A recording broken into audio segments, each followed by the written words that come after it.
This is Speak of the Devils on AZ Family Sports.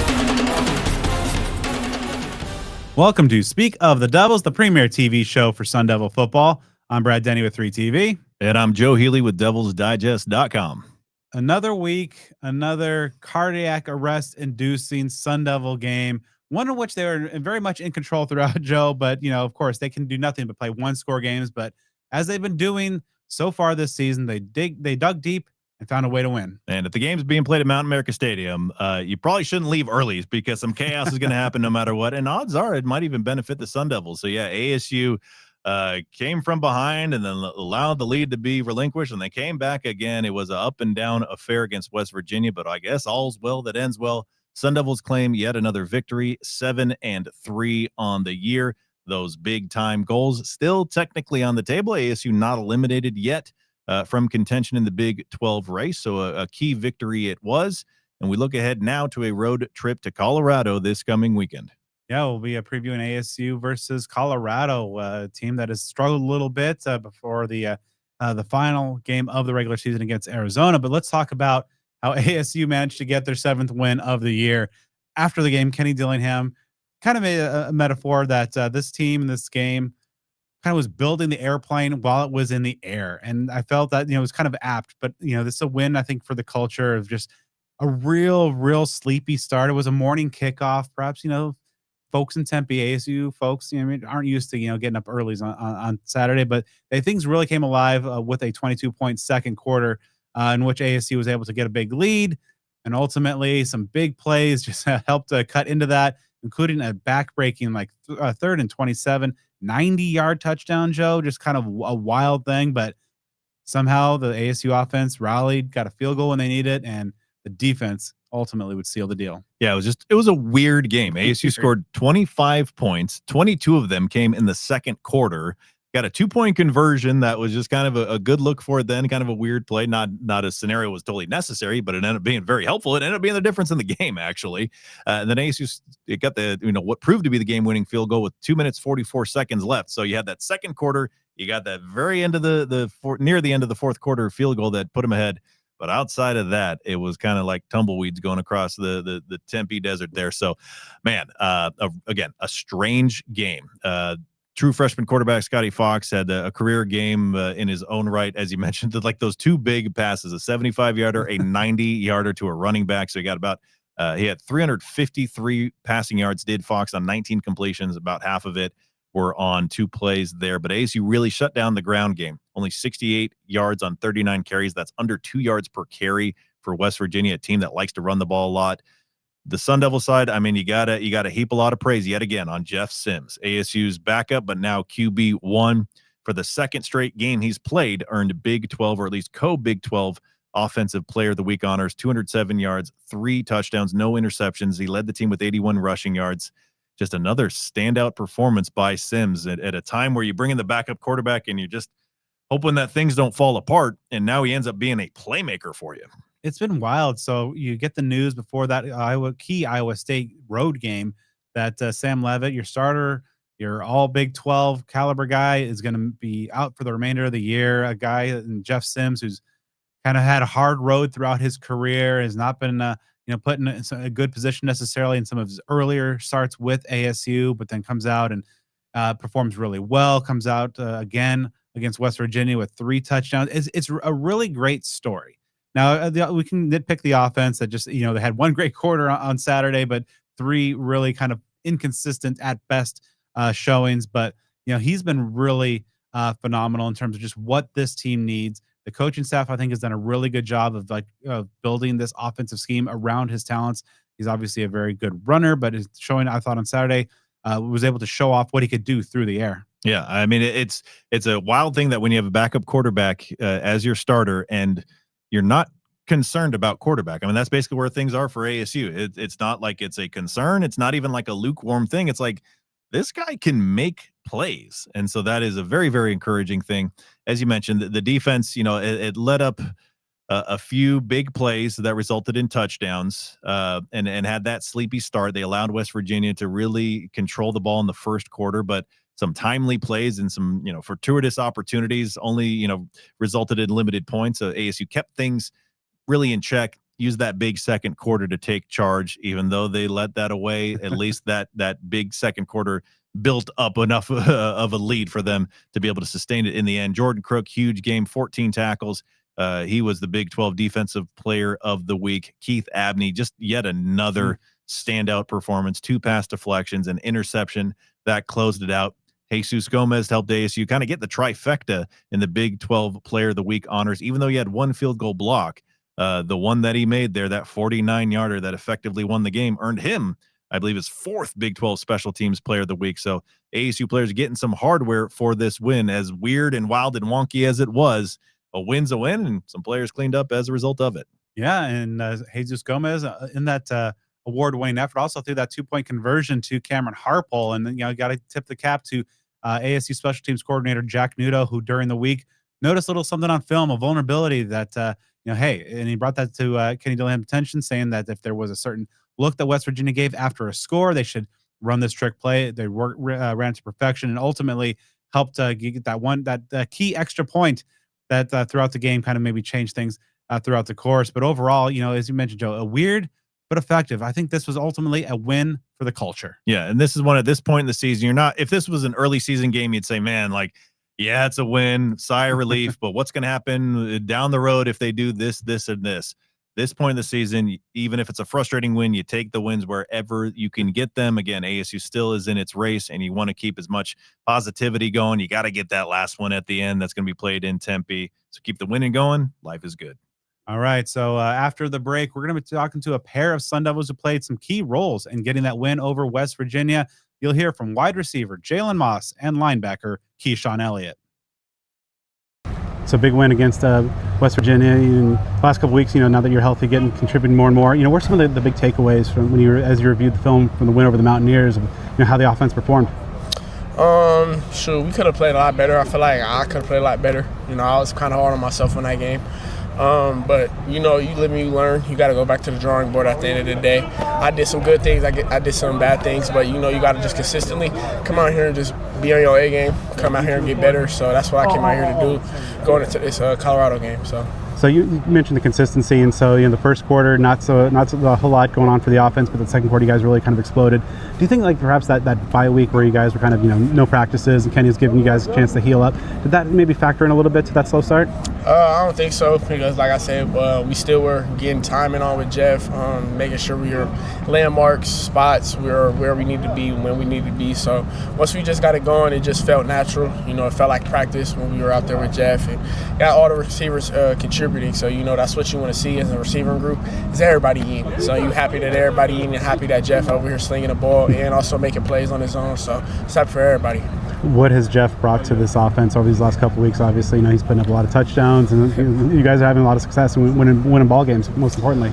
I just feel like just the confidence we know we trust him, that he trusts us, and we're just gonna do our 111th to get everybody to come out with the dub. So just got to do our 111th, go out there, win the play, win the down, win the drive, and take everything will take care of itself.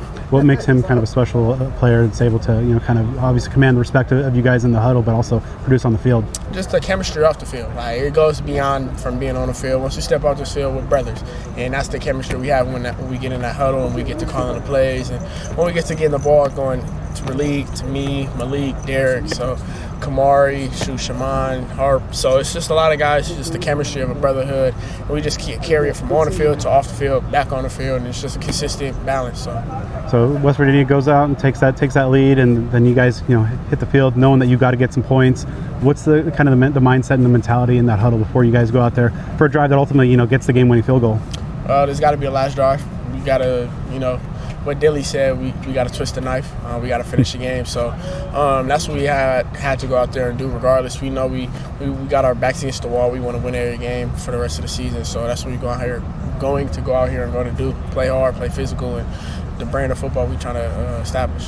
Early in the year, battling some injuries, how tough was that for you to come to a new place where you want to contribute, but just not being able to get out there on the field and and help this offense?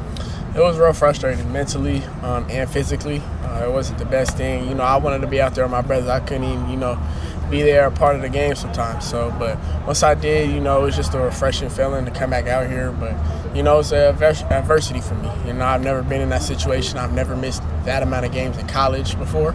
So I just had to try to move forward, try to make sure I'm not staying in one spot and not improving, not getting better at something. And that was just the biggest thing for me. Like, it was just a takeaway to get closer to God, you know, allow him to take hold of me and move me forward and move me the path he wants me to go. It's also like just being here for myself, my family being here, even my teammates, my brothers, the receiving room, just there for me because they know it's a hard time for me as well. So. You know, obviously, you know, you said you learned some lessons there going through that adversity. You know, were some of the ways perhaps you also helped to contribute to, you know, that wide receiver room, even though you weren't going to be able to be on the field during those weeks? Sometimes, you know, I'll just talk to the guys, shoot, because like I said, I couldn't be around much people. I'd be on the game, probably chop it up, talk on the phone, just normal guy talk. Like I said, when it gets on the field, like we're brothers, you know, I can sit down and call anybody in the receiving room, even Coach Ward, shoot, Brady, Dane, anybody in there, I'll call them, and it's just a brotherhood, it's just family in there. So just being able to know that I got people in my corner, regardless of what situation I go through, and I can pick up the phone and call them, shoot, vent, whatever, got to be, get it off my chest, pray, something, it's going to help. And just allowing that was probably the easiest thing. When you look at this Colorado defense, it's had some struggles over the course of the year, but some intriguing young talent on there. What's some things that kind of jump out about what the Colorado defense likes to do from a schematic perspective? We just got to win our one-on-ones. Whoever's in front of us, we just got to win, no matter what it is. Play pitch and catch with Jeff, and just be physical and block and hold down the perimeter. And just doing the same consistent thing we've been doing in practice, allowing ourselves to continue to be better. Each drive, we got to go out there and be better. Each play, we got to go out there and win. Just have that mentality, have that just drilled into your head, and then we got to twist the knife, finish the game. So that's what we all thinking about this week, and we're going into this week thinking about. All right, so big win over West Virginia. You know, it still seems like the team's kind of looking for that consistency of, you know, playing a complete game, full 60 minutes, and kind of a tale of two halves. What was kind of your big takeaways, you know, kind of reviewing the film against the Mountaineers? Yeah, I think with everything moving forward, we had to finish, and you know, finish plays. The one that sticks out with me was the third and 27, and then he took it 90 yards. Like, that's, you know, something that we look at defensively and get embarrassed about. You know, we can't have that, and you know, as players, and even me, I hold myself accountable. I was out there on the field at the time. Like, we can't have plays like that after, you know, a huge sack by, you know, Watt. So just got to finish. You know, finish the drives, finish, you know, the quarters, finish the half, finish the game. Overall, it seemed like the team started a little bit slow out of the gates before kind of turning things on in that second quarter. What kind of impact do you think, you know, maybe having that week off, at least physically, off the bye, did that really play into that at all? In terms of starting slow? Yeah. Yeah, I think anytime you come off a bye, your body's just not used to like game speed set yet. So you got to come out, you know, get ready, be prepared, and, you know, do a little bit better than we did. But I think it wasn't too bad. You know, we had a few mistakes, you know, there at front, you know, things that cost us long drives on defense. But the biggest thing, we had a few, you know, goal line stops, so that was huge to start the game. Yeah, what are some of the keys to those goal line stops? Obviously, you know, in a situation where your back's to the wall, and, you know, obviously, you know, the momentum of the game could potentially turn, but you guys ultimately got it done. Yeah, everybody just doing their job, doing their 111th. Those play calls that Coach Ward was calling was, you know, if everybody does their job, just to be in the right gap. You have one gap, you're going to be in it. You have one man, you're going to be with that man, or you're going to set the edge. You know, everybody did that. That's why we were able to come up with those stops. And then ultimately, that last drive of the game, you know, after the offense was able to get that lead, what's the mentality, what's the message in that huddle before you guys take the field, you know, on that final drive? Must-stop situation. You know, we've been in that situation many times this year, so we know defensively we got to hold them, and we couldn't even let them get into field goal range, so we knew we had to play tight coverage, and the last call was a great call. You know, they weren't expecting, the quarterback obviously wasn't, so, you know, got off the field. Welcome back to Speak of the Devils. You know what time it is. It's time for the Sun Devil Stock Report. What I'm going to do is I'm going to launch a series of questions Brad's way. He's either going to buy or sell the topic. We got some big decisions to make. Starting off, buy or sell. ASU has the top linebacker tandem in the Big 12 and stars Keyshawn Elliott and Jordan Crook. There's some really good ones in there. I think any linebacker group that has Jacob Rodriguez, like Texas Tech, that's definitely going to be in that mix. But I have been so sky high on this Sun Devil group of linebackers from the end of last season, all off season long. We did a positional confidence ranking heading into the season. I had linebackers number one because I thought that Keyshawn Elliott and Jordan Crook would be taking their play, which was good last year, to like all conference caliber, maybe all American caliber. And I think both of those guys have absolutely delivered. I've been so impressed with their play. They're in that second year in that Brian Ward defensive system. You can see that in their play, they're more comfortable, they're faster. Jordan Crook had 14 tackles, 10 solo. Keyshawn Elliott's a guy who continues to make plays all over the field, a lot of plays behind the line of scrimmage. So I am absolutely going to buy that Sun Devil stock. Now, talking about All-American potential, buy or sell. Keith Abney is the best cornerback ASU has had this century. Okay, so I think this is a good question because we did a off-season all-quarter century team. So I went back and looked, and we had selected Omar Bolden and Chase Lucas. So I think those are probably the gold standard. Osahan Iribor, Robert Nelson, Kobe Williams are other names that I think you could probably throw in that mix as well. I don't know. So I think Keith has had probably the best individual season of any of those players right there. But I think he was solid last year, and you saw the flashes there. But is 1 year enough? I mean, I guess to the committee, because if not, I'll sell. But I do think that in terms of just like the quality that we've seen from this 2025 year of the opener to through 10 games and where he is, and of course sealing the deal there, it is the best. But I think if we're going to say the best corner, it's probably more than 1 year. I'm going to sell. Buy or sell. This weekend against Colorado, it is more likely that ASU will continue its trend of generally low scoring games and maybe one-win margin or one-score margin of victory. It's more likely they'll do that than it is that ASU will exceed 30 points and win by multiple touchdowns. Yeah, I'm gonna buy that. That's the template. That's the brand. That's their contractual obligations to just play these games of just mid-20s to mid-20s. This is a defensive first Sun Devil team. You know, I've said before the year that the defense is going to be where their strength is, and so far it has been, out with the Utah game as the obvious outlier. I think the offense is built around now Jeff Sims' strengths. It's solid, but I don't think it's 30 points consistently solid. Colorado's got a bad defense that we'll talk about, but I'm going to buy it. I think it's going to be what we've seen so far. Buy or sell. The 2025 season cannot be considered a success if ASU does not win both of the last two regular season games. I'm going to skate by. I'm going to sell that because I think it's already a success to a degree. The fact that they've gotten 7 wins out of a team that has been this beat up by injuries and losing not just, a lot of guys, but a lot of key guys as well. And kind of given that degree of difficulty, the coaching staff, I think, has really kind of guided things this season, pretty well. So I will sell it. Now, buy or sell, little adjustment to the previous question. If ASU wins both of the next two regular season games, Sun Devil fans should unquestionably consider this season a success no matter what happens from there. No matter if ASU doesn't make to the Big 12 championship game, loses a bowl game, you win the next two, it's a success. End of story. Buy or sell. Buying 1,000%. 9 wins in pretty much any year for Sun Devil football is a success. You win those 2 and you retain the Territorial Cup. You have 20 wins over 2 years. To overcome doing that while overcoming that massive slate of injuries and doing that's huge. That's a massive culture win. Buying it 1,000%. Buy or sell. As fans know, earlier this week there were reports Sam Levitt may be considering a transfer. Those rumors are an indication that Kenny Dillingham might in fact legitimately be considering leaving ASU this offseason. Buy or sell. 1,000% sell that. Kenny Dillingham is not going anywhere this offseason. That's just a lot of agent talk, people just floating names out there. Some of it's probably a leverage play to get some more resources for Kenny and what he's building here.